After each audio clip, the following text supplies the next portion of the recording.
আমরা সেদিন আগেই গুনার স্বীকৃতি দিয়ে দেব।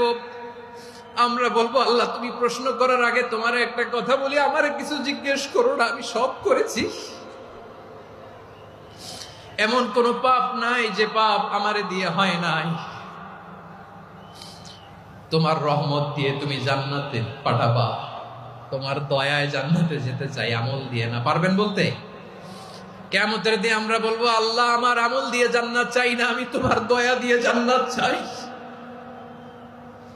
তোমার দয়া ছাড়া আমার কোনো উপায় নাই।